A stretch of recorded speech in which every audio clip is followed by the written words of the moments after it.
We've been off for a while. Syracuse football preseason camp is underway. There's questions surrounding that. There's questions that have fallen through the cracks of the last month. So, what better way to answer questions than hitting up the Twitter sphere, hitting up the YouTube comments, and putting together a mailbag episode to get us through your Locked On Syracuse Thursday? We've got takes today. We've got a record prediction for Q's for Q's football, and we explore an absolute gauntlet of a non-conference schedule for Syracuse basketball. It might be the toughest non-conference slate that I can remember in recent history. Let's get into it. Let's dive in. It's your Locked On Syracuse Thursday. You are Locked On Syracuse, your daily podcast on the Syracuse Orange, part of the Locked On Podcast Network. Your team every day.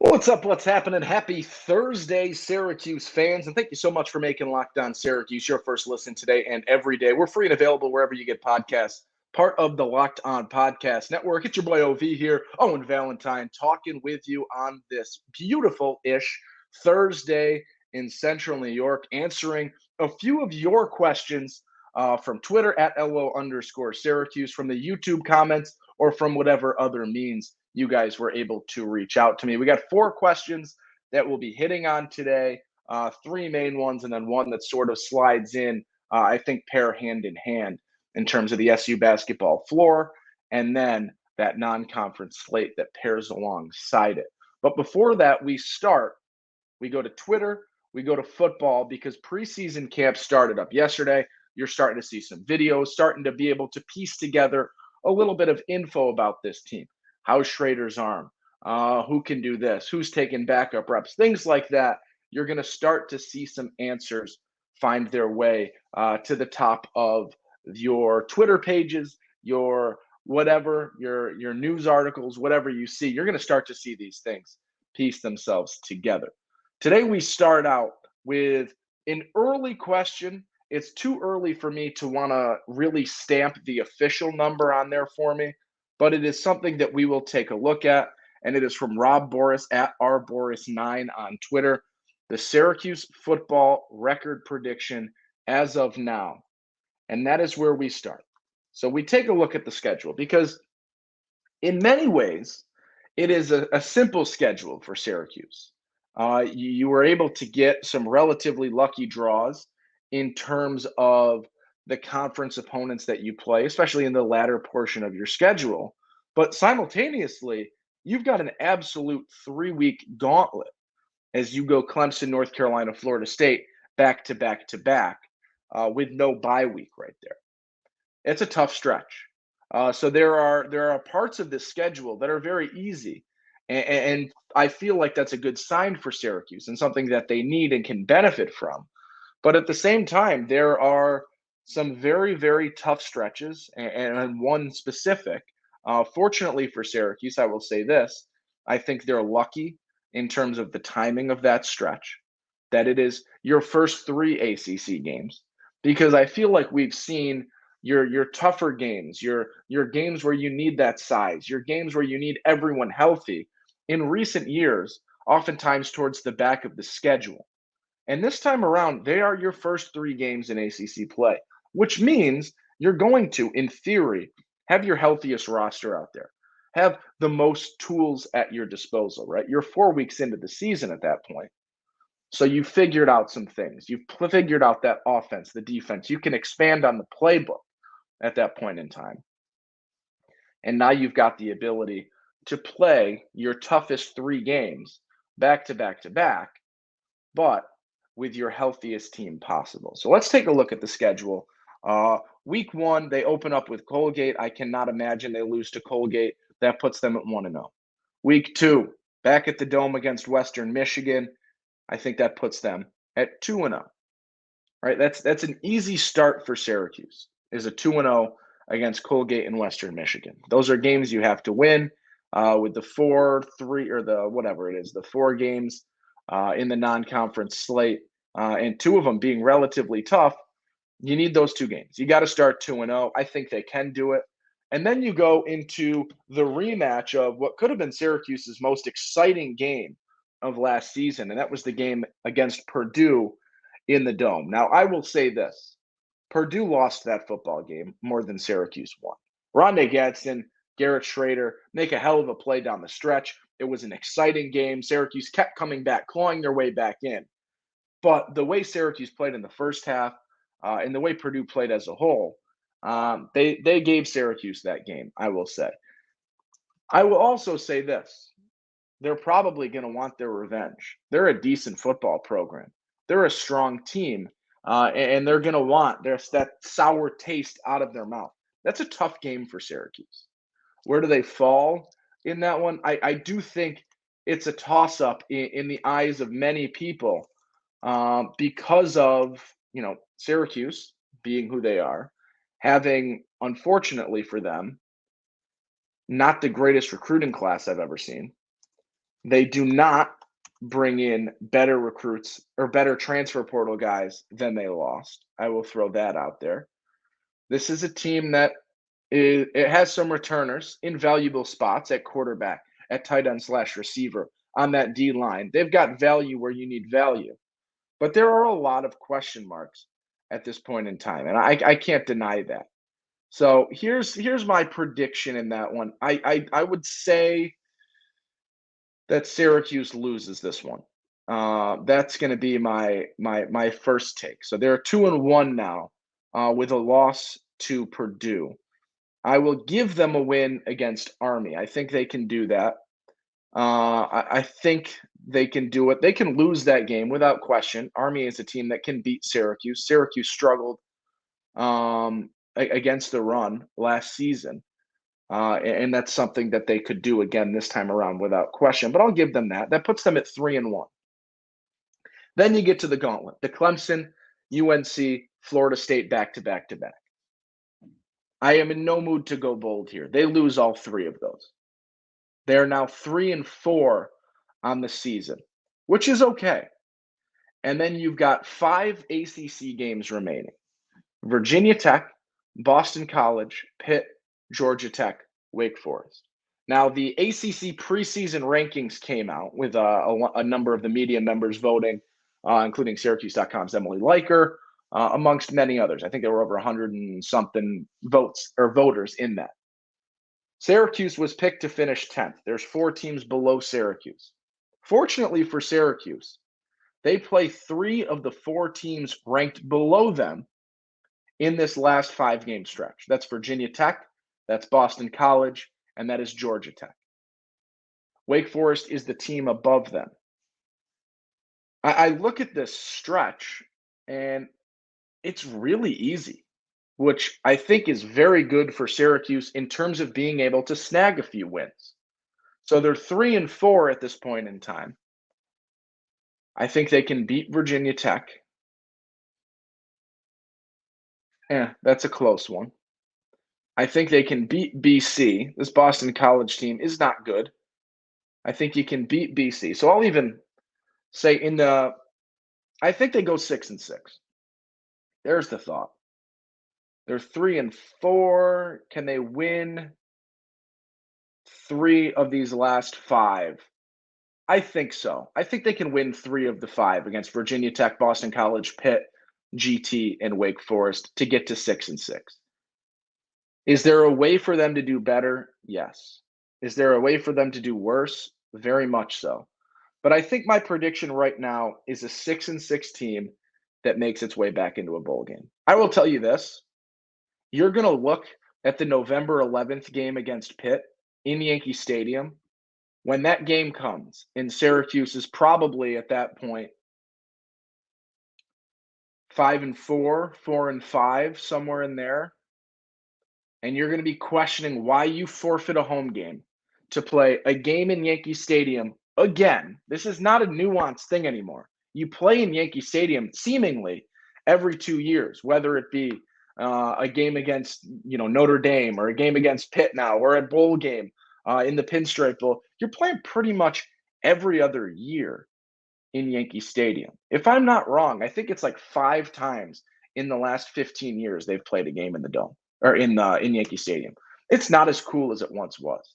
The nuance isn't quite there. This isn't a marketing thing, and you're forfeiting a home game and bringing. I mean, this is now a borderline home game for Pitt playing in Yankee Stadium. You're bridging the gap there. I think it's idiotic. I think it's stupid. I think I'll talk about it more.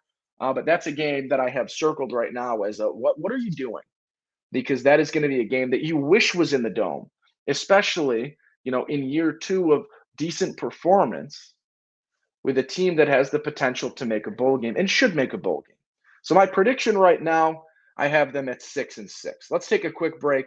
Let's talk a little bit about our friends over at LinkedIn. These days, every new potential hire can feel like a high stakes wager for your small business.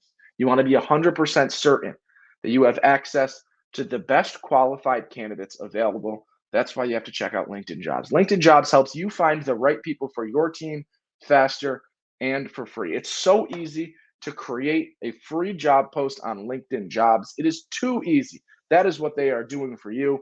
You create the job, you add your job and the purple hashtag hiring frame to your LinkedIn profile and spread the word that you're hiring. Simple tools like screening questions. They make it easy to focus on candidates with the right skills and experience so you can quickly prioritize who you'd like to interview and hire. The right team member is beyond important to your squad. Just like with Syracuse football, just like with Syracuse basketball, finding the right fit is paramount to your success. And that is why small businesses rate LinkedIn Jobs #1 in delivering quality hires versus leading competitors. LinkedIn Jobs helps you find the qualified candidates you want to talk to faster. Post your job for free at linkedin.com/lockedoncollege. That's linkedin.com/lockedoncollege to post your job for free. Terms and conditions apply. Owen Valentine here on your Locked On Syracuse Thursday, doing a little mailbag episode. Just a little Syracuse football early record prediction. I am sure that will be revisited as the preseason ramps up. We continue to get more information. We get a little more intel on some of these opponents for Syracuse. This will not be the last time I make a record prediction. However, that's the first one. 6-6 is what I'm saying right now. And honestly, it's more generous than I thought I would be. But we'll take that. In a second, let's go men's basketball. We got some questions to talk about from there. Let's take a look at Twitter because I know there were a handful of big ones. We'll start with Cole Fluker. Is it only me that thinks this year's basketball team has a really high floor? We have size and athleticism in pretty much every player in a 10-man rotation, which means our defense has a lot of potential. We're seriously deep. If someone has an off game, pull it from the bench. So here's the thing. This is a team with depth like we have not necessarily seen in some time for Syracuse basketball. And depth has been a concern year after year after year in the closing, say, half decade of Jim Boeheim's tenure at Syracuse. This team has depth. You look at the guard spot. You got JJ. You got Judah. You've got Chance Westry. You've got Justin Taylor, who's going to sort of flex between the 2 and the 3, can play the guard, can play the forward. You've got Quadir Copeland, who can mix in there. You've got options there at the forward between Benny, Malik. Oh, boy, Owen, it's been a while since we've talked basketball. Oh, my. Justin Taylor, Malik Brown, Benny Williams, and Chris Bell at the forward spot, being able to mix it in there. And then you've got depth at center in terms of Monir Hema, in terms of William Patterson, in terms of Naheem McLeod, in terms of Peter Carey. And you might even have some versatility in there. That depth is going to allow you to bring that floor up a little bit without question.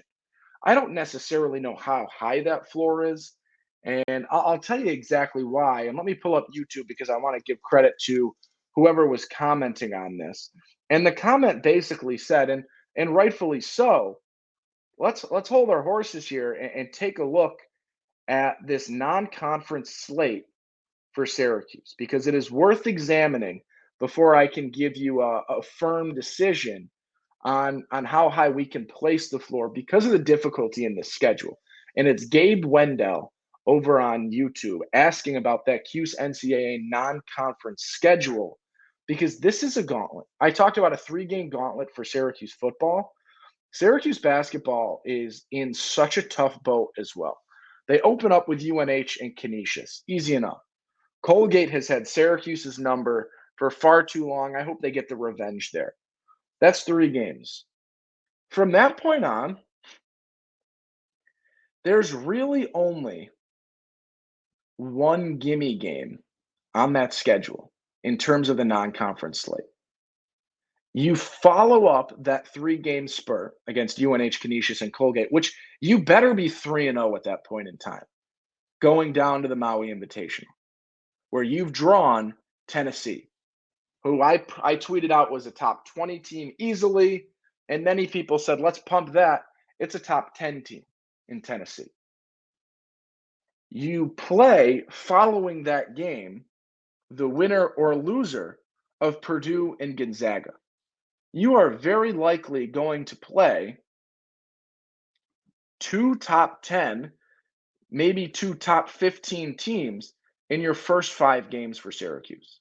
Syracuse has had great success in the Maui. I will say that.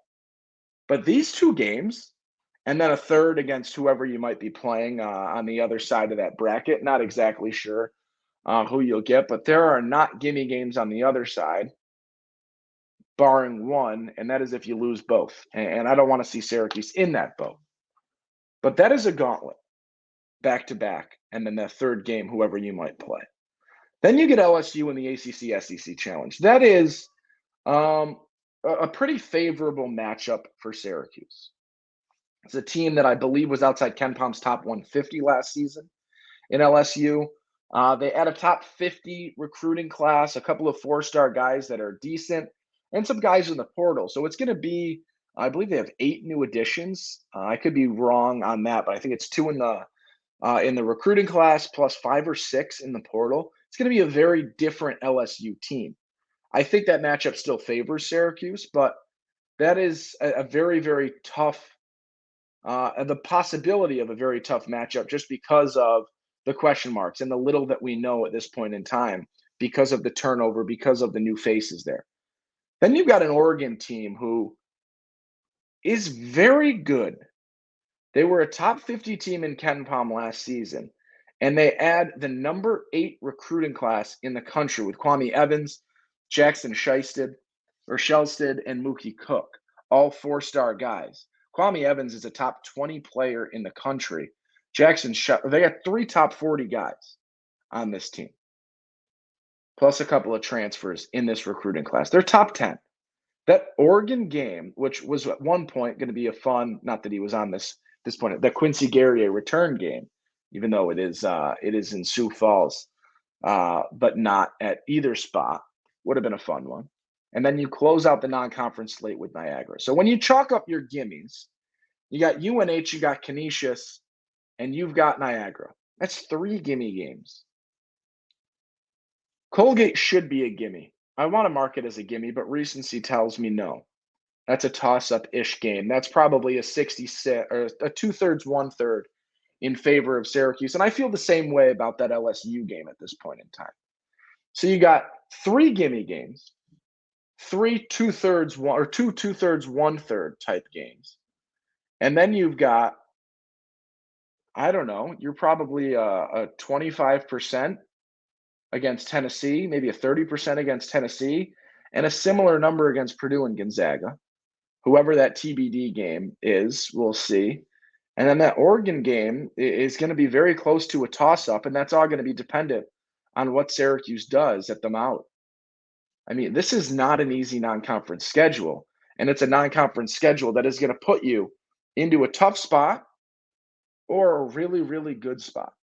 If you perform in this non-conference slate, you're heading into ACC play, a ranked team without question. But you could very easily, and this is not what I think happens, but when you look at the 1, 2, 3, 4, 5, 6, 7, 8, 9 games on this non-conference slate right now, when you look at those 9 games, you can see a world where Syracuse goes 3-6. It's not what I think is going to happen, but there is a world where that happens, right? There is a world where they could easily go 3-6, 4-5 in that slate. I don't think it will happen, but that is the type of schedule that they're putting together right now. That is what they're putting forth, and it is difficult. And I skipped over that. There's a Georgetown game in there as well that they will win. I'll give them a win against Georgetown. I believe that is it in terms of the games that I don't think I'm missing any, but if I am, let me know. This is last year's schedule on here. I'm trying to find another input here, but the complete schedule. Let's see. Yeah, I'm over it. I am over it. So either way, one more game. We'll give them a win against Georgetown. That's a gauntlet. And it is something that will make or break Syracuse's season, even with as good a squad as we think they have, and they can be right now. Now, the final question was also from our friend over on Twitter. That's Cole saying, assuming Jalil Bethea commits, that's very optimistic. Who besides Judah can free up the 2 scholarship spots? It's going to be real painful watching any of our guys transfer out. Are they banking on JJ to be league bound? That still leaves 1 spot. So this is the question. And it is a question that we've visited before, and a question that we will revisit again, because I know this is an issue. And when you look at this and you're trying to piece this all together, right? You've got your 13 scholarships. Judah, JJ Chance, Quadir, Kyle Cuff, Benny, Chris Bell, Brown, JT, Monier, Naheem, Peter Carey, William Patterson. There's your 13 scholarship spots. You don't have seniors, right? You're not losing guys to that at this point in time. You're going to have some juniors that will become seniors, but you're losing no one. And you're trying to bring in a recruiting class of 3 players in Elijah Moore, in, as you predicted, very optimistically per se, in terms of Jalil Bethea, sorry about that. And then as you throw in the mix, the biggest name in Syracuse recruiting class right now in Donnie Freeman. Now, that would be a huge commitment. I want to throw this out there. Jalil Bethea, who is still climbing on the rankings. He's top 20 on 24/7. He is absolutely outstanding and continues to just grow and improve. And you see those numbers continue to jump. He is number 12 in On3's industry ranking. He's 15 in On3, 18 in 24/7, number 9 in ESPN's ranking, 15th on Rivals. He is very much in the mix with Syracuse right now. But the question is, how are you freeing up those spots? So you need to get 3 roster spots, 3 scholarships available. One of them you can assume is Judah Mintz. There's your 1. There's still 2 more. My prediction, and this is, people don't like to hear it, but in today's game of basketball, in today's era of college athletics, the transfer portal is gigantic. It is. It's huge. And what you're going to see, and what you have already seen, is people leave and people transfer out. And you saw it this season, right? You saw how many guys leave this year? 4 guys with Gerard, Symir, Jesse, John Bull. 4 guys out. Right? It's happening. It's going to happen every single season. You're going to have guys transfer in and out. You had 2 guys, or only 1 guy transferred in 2022. In 2021, you had 4 guys transfer out. 4 guys transfer out, and Kadari, Quincy, Bobby Braz, and then Woody Newton. Right? The transfer portal is huge. And without you having to sit with immediate eligibility, with all of these things factoring in, you're going to have guys transfer. And I like this squad. I like this group, which makes it tough to have to see guys transfer out. But I look at a situation, especially in that center spot with guys like Peter Carey and William Patterson, who are not really going to play above Naheem and Monir at this point in time in most people's eyes. That is a prime position to see someone transfer out. You look at the forwards. You've got so many sophomores on this team or redshirt freshmen in JJ Starling, in Kyle Cuff as a redshirt sophomore, in Quadir Copeland, in Justin Taylor, in Malik Brown, in Chris Bell. I would expect someone from that group, especially the non-transfer ins to Syracuse, to depart. And that would be the tougher of these transfers to see go. But I would assume that someone in that group is likely going to be upset with the minutes that they get. And that is just going to be the way things go because of the depth on this team. And you're not graduating players. And because of that, I would assume someone from the centers, especially Peter Carey or William Patterson, will depart, which gives you your second scholarship. And your third scholarship will likely come from the likes of Quadir Copeland, Justin Taylor, Malik Brown, or Chris Bell. I would predict Quadir Copeland. I think I've said that in the past. That one would hurt. I love Quadir Copeland. I like the play style. I like what he does. I like his energy, the spark, the way he was a contributor, even when he wasn't playing from the bench last season, with energy, with celebrations, things like that.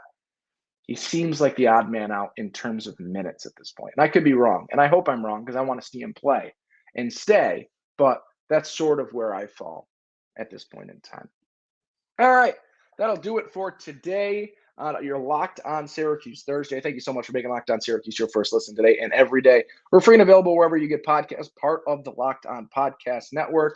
I'm Owen Valentine. I will see you tomorrow. Thank you for listening. Be kind. Make somebody smile today. Have a great day. Enjoy it. And we will be back